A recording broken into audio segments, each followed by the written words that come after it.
What is up, YouTube? I'm Taylor. It's Thursday when I'm recording this. I know it looks like I'm live, but I'm not live. I just made it a private video, so I don't have to upload it later because I'm damn lazy. Anyways, um, this is a stack of comics. It's a pretty big stack. Some of them are good. A lot of them are, yeah. So this is what I thought of the comics I bought this week. It's the week of November 18th, which is, I know we started a week on a Wednesday. Is a weird day. But that's when comic books are released, or some of them. Some are Tuesday, some are Wednesday, some are whatever. It's hard to keep track. But yeah, this is the stack. These are the comics, and this is what I thought about them, from worst to best, because that's how I roll. I punish you all at first, and then if you stick with me at the end, you get to know what I actually liked. So, yeah, I didn't care for this. This is the symbiote Spider-Man King in Black #1. It's about as awkward as the title makes it sound. First of all, I've not been reading the symbiote Spider-Man. It just seems like another cash grab book for me. We're like, oh yeah, people like the black suit, so let's tell untold tales of the black suit, written by Peter David, who's sure to make it wacky. Not everything needs to be wacky. This book's a little wacky. It's just, and then they try and like somehow tie in Null or the King in Black or whatever who's coming, and it's gonna be Marvel's big winter event. One of Marvel's big winter events. We'll probably have like 4, but it didn't work for me. It just not at all. So the art's stiff and weird. It's Greg Land. He is what he is. You can look him up on the internet. He's plagiarizes quite heavily, or plagiarizes poses heavily. That's fine. That doesn't necessarily bug me. It just didn't really. I don't know. The story just didn't do anything for me. So next, a girl walks home alone at night. Now this book is interesting. First of all, my LCS had it for $6 when there's a $4 cover price on it on day one, which rubs me a little bit the wrong way. Actually, a lot the wrong way. It's not a variant. It's not anything else. It's just the comic. Yeah, I mean, they did put it in a poly bag, so I guess they charged $2 for a poly bag. Thanks, Husker Heroes. As an art experiment, this is pretty interesting. As a comic book, there's not a lot here. It's a lot of splash pages, black and white, noir story. Not, I don't know. I don't want to hate on this because I dug the art and the story for what it is. It actually isn't horrible, but it's just, you can get through this comic in 5 minutes easily. It's just kind of blip, blip, blip, blip. Oh, that was it. Now you can go back and ponder the art and stuff, but there's nothing there story-wise to ponder. There's nothing like deep or profound or anything about that in the story that's going to make you really want to go back and reread this. If you dig the art and you really want to like go look at some splash pagey kind of stuff, maybe this is for you. But if not, I'd skip it. Yeah, I don't even know why I bought this. Okay, I do. There's a rabbit on the cover. Not that I love rabbits, but I know Jackson, I think that's the character's name, was introduced in Star Wars issue 8, the original run, and it was just a goofy character back then. Like, Star Wars comic kind of went way off the rails back in the day, and this is kind of way off the rails too. It's not anywhere near what the original Star Wars trilogy was like or anything really related to it. It's a rabbit character they made up, and I think to my best guess, they just kind of bring him up in the annuals and have some fun with it. It's I mean, this is like the kids' take on Star Wars, anyway. Not that Star Wars is all that non-kids take. It's a space fantasy, folks. It's a comic book. It's all those things. It's fine, but this is it's I don't know.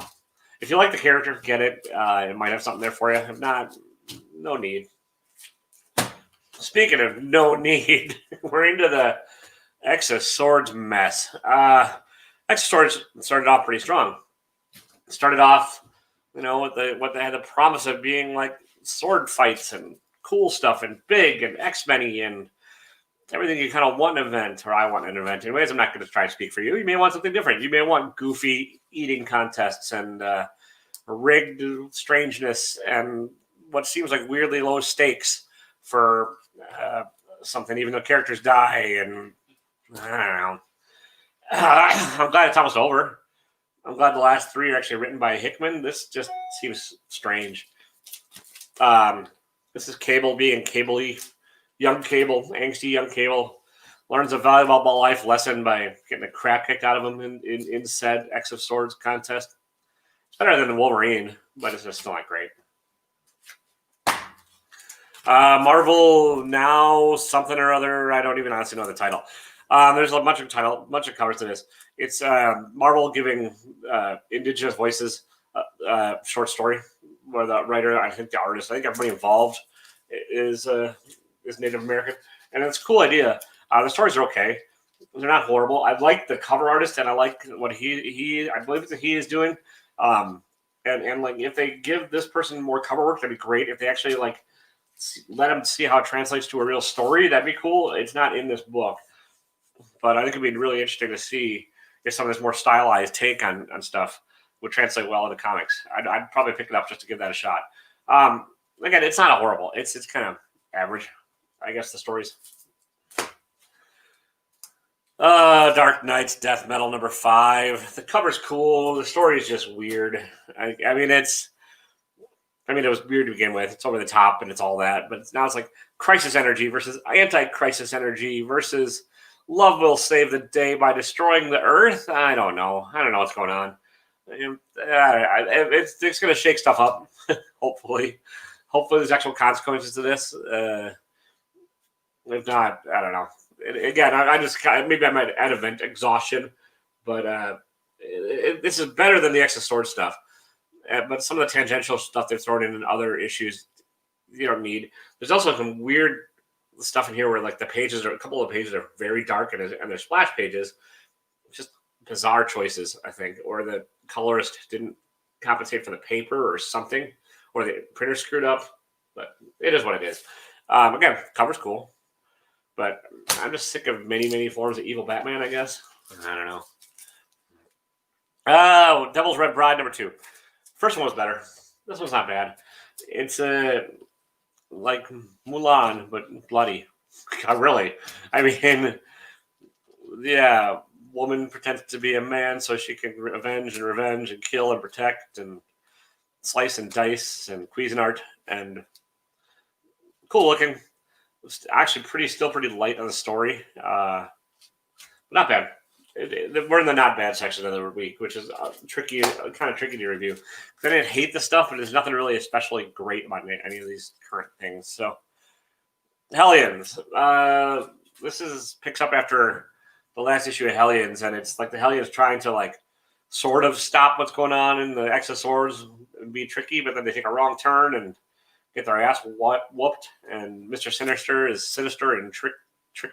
He plays tricks. Yeah, words are hard, and it's decent. It's it's at least it has some consequences, and I think they'll have a little bit better setup. Not like it's a setup for things going down the line that might change this book a little, and I might read this one after X of Swords, maybe. Venom issue 30, the end of the Venom verse, or whatever. What are they calling it? Venom Beyond. Okay, yeah.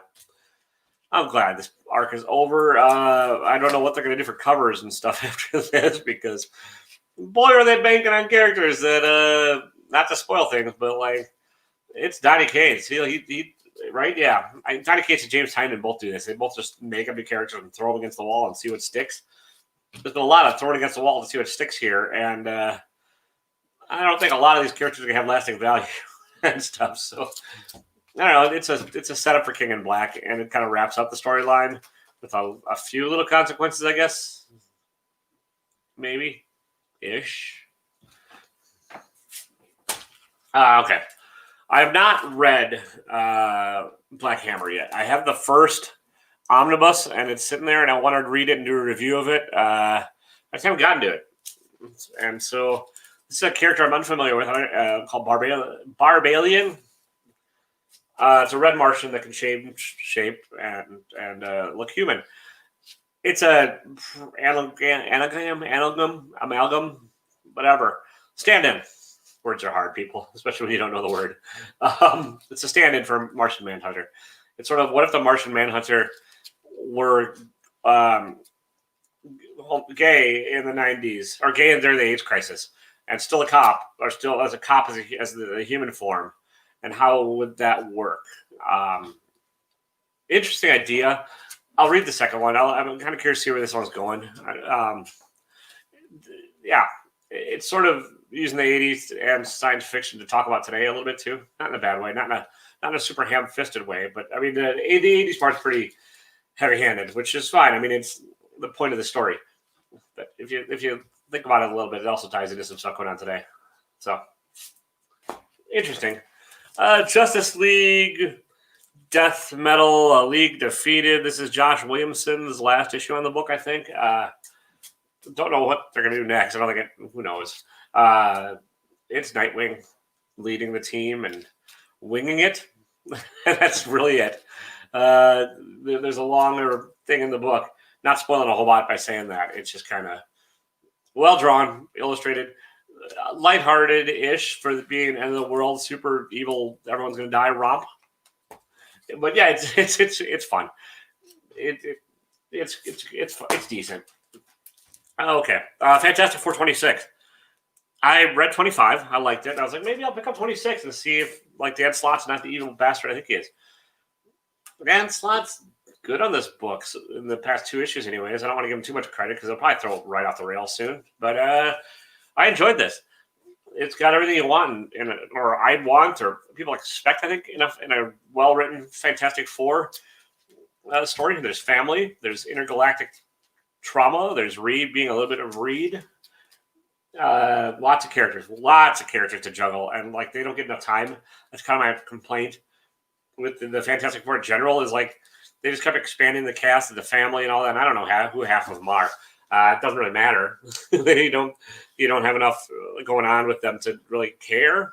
But it's still Galactic Space Odyssey stuff. Giant threat coming. They'll figure it out probably.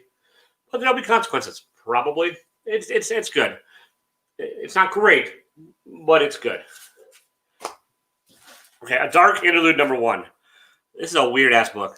It's a sequel to Fear Escape. No, Fear Place. Fear something Fear.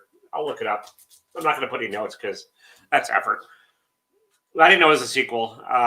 You kind of get told that right away, and it's sort of the whole book plays on the idea of what sequels are and how they're awful usually, and how they're derivative and how they're rehashing the first one. And it kind of very self-referential, very sarcastic.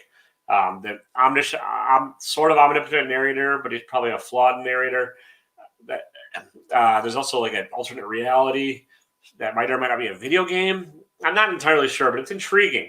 And I'll probably hunt down the first Fear Plane, Fear Ride, whatever the hell the first one's based on. I might actually hunt it down and see if it's in a trade paperback or something and see if I can pick it up. Because I think it's worth reading. It's well written. It's well drawn. It's just I don't really necessarily know what's going on. But I don't know if you're supposed to, even if you've read the first thing. Maybe you are. Maybe if you have and you have a great idea what's going on, leave me a comment. If not, it's one I'm going to at least check out for the next issue and see if I want to stick on the ride. Postapocalyptic. See, words. I'm having trouble with words today. I've not had any coffee yet. That probably does it. We Live number 2. Post-apocalyptic, very bright, gory though, and gruesome, and somebody who thinks it's going to be long for the whole thing. At least if you read the first issue, doesn't make it very far, and it's a fun one. There's a lot of post-apocalyptic stuff going on right now in the comics world, in the indie comics at least, and this is one of the better ones. It's got some interesting ideas. They're all trying to get somewhere to a spaceship to get one of the kids off the planet, I think. If I remember right from the first one. I don't remember all the details. But things go horribly wrong, and they have to flee for their lives. And, it's kids that end up sort of making it. And there's reasons. And it's fun. So check it out. Okay. Speaking of James Tynion. And it is Tynion. I listened to an interview, or watched a YouTube an interview with him, and that's how he pronounces it. So Tynion, who just keeps making characters and throw them against the wall and see if they stick. Ghostmaker is the newest one, and they kind of even make fun of that. And they make fun of the fact that it's a dumb name. They make fun of the fact that he's a new guy that's been in Batman's life all along, but you somehow never heard of him. And Yeah, I don't know. It's better than the Joker Wars. I think it's the aftermath of the Joker Wars, but a lot of Titan stuff is basically trying to deal with how Batman's not actually all that effective at what he does. This is sort of ties on that a bit, and so I'll see where it goes. I might continue to pull this for now. Character designs are interesting. It's if you like the Clown Killer, yeah, Clown Killer, and stuff, and you like some of the other stuff that I think in March has been coming up with, you'll probably like this. Shadow Service number 4. This is another fun book. Fairly still Constantinish Hellboy. Nope. Hellblazer-ish. Yeah, see? Remembering things is hard. Comic books are hard. This is all hard, people. It's all very hard. Yeah, it's a fun one. The story keeps going from the first one. I kind of hope they keep this up, and you learn a little bit more about the backstory of one of the other side characters and stuff. And yeah, it looks like they're forming it looks like it might be more a team book than I initially thought, which is okay. I think it's a fun idea, and magic and possession and Secret Service, but British MI6, whatever, doesn't matter. So check it out. You'll dig it, or you won't, and then you'll be like, Taylor has the worst taste ever. Stillwater number 3, yeah. Chip Zdarsky, Ramon Perez, great fun. Like, you can't die in Stillwater, but you can break bones. You can do all this stuff, and sort of it doesn't do a whole lot to